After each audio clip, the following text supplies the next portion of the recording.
Good day guys, welcome to the channel. In this video I'll show you easily step by step how to change font size in Figma. So let's just create a new text.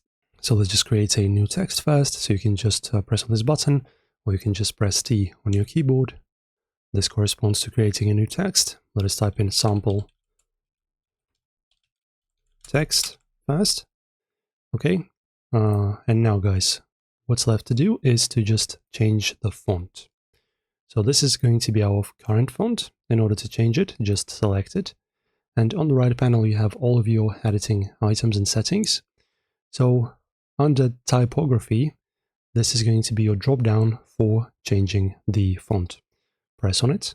And you can also preview, as you can see. We have all fonts. You can preview, which is really handy. I like this pixelated text. It's really cool. And yeah, just choose your font. For example, let's say this one.